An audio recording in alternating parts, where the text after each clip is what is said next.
Առավոտյան Իրանը ավելի ինտենսիվ է սկսել հրթիռակոծությունները, սակայն րոպեներ անց իսրայելական պատասխան հարվածները չեն ուշացել։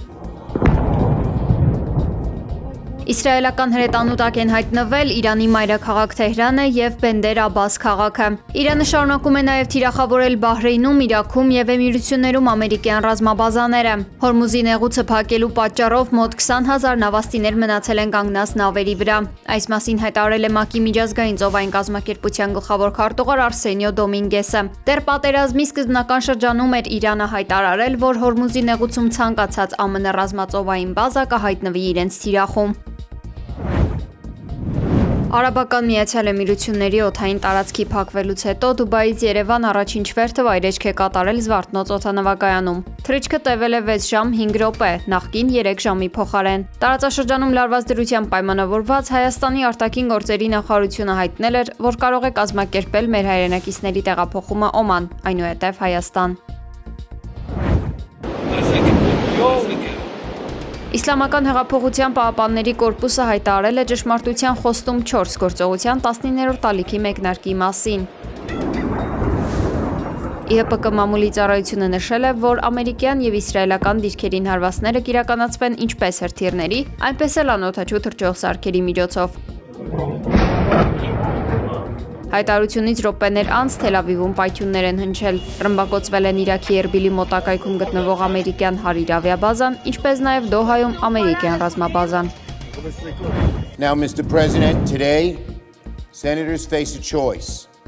ԱՄՆ Սենատը հրաժարվել է սահմանափակել նախագահ Դոնալդ Թրամփի Իրանի դեմ ռազմական գործողությունների լիազորությունները։ Սա նշանակում է, որ Թրամփը կարող է շարունակել ռազմական արշավը Իրանի դեմ։ Չնայած կար հնարավորություն ստիպելու Սպիտակ տան ղեկավարին հնարավորինս շուտ ավարտել պատերազմը, բայց Սենատը կարելի ասել խոչընդոտ է հանդիսացել։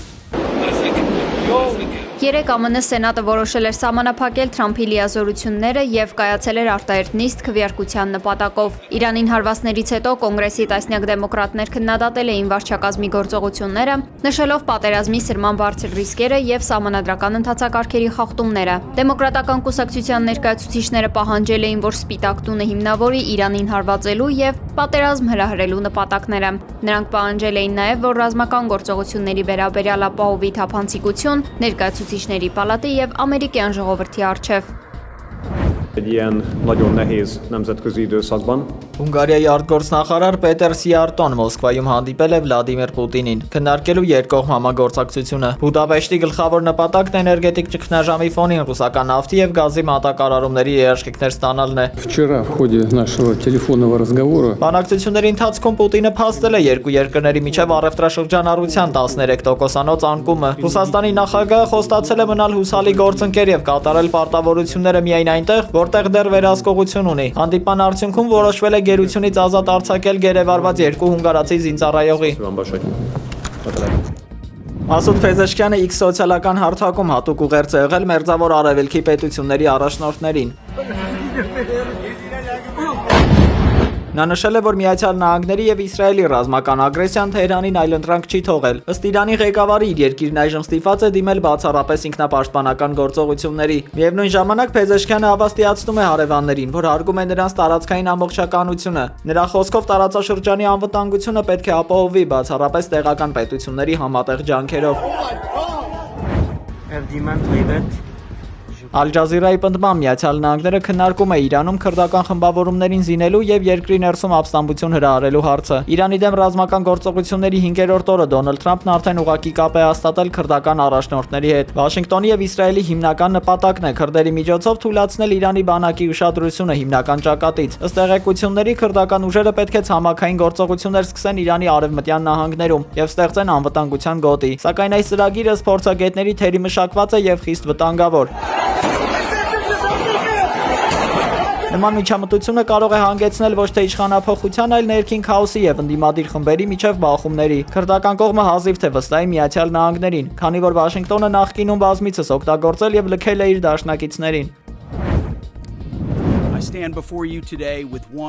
ԱՄՆ պատերազմի նախարար Փիթ Հեքսեթը հայտարարել է, որ ամերիկյան Սուզանավը Շրի Լանկայի հարավային ափերի մոտ խորտակել է իրանական ռազմանավ։ Ըստ Շրի Լանկայի արտաքին գործերի նախարարության տվյալների, աղետի պահին նավի վրա գտնվել է 180 մարդ։ Տեղի փրկարարներին հաջողվել է ջրից դուրս բերել միայն 32-ին, որոնք այժմ բուժվում են Գալե քաղաքի հիվանդանոցում։ Չնայած Վաշինգտոնի պնդումներին, Շրի Լանկայի զինվորականները տարածքում որևէ այլ նավ կամ օդանավ չեն նկատել։ Որոնողական խմբերը դեպքի վայրում հայտնաբերել են միայն նավթի բծեր եւ զոհվածների մարմիններ։ Հայտնի է, որ խորտակված նավը փետրվարի վերջին մասնակցում էր Բենգալիա ծոցում անցկացվող ռազմածովային զորավարժություններին։ Միևնույն ժամանակ իրանական Խաթամ ալ-Անբիա շտաբը հայտնել է Դուբայում իրականացված հարձակման մասին, որի հետևանքով ըստ իրանական կողմի 100 ամերիկացի ծովային հետևակի զինծառայող է սպանվել։ که بیش از 160 تفنگدار تروریست در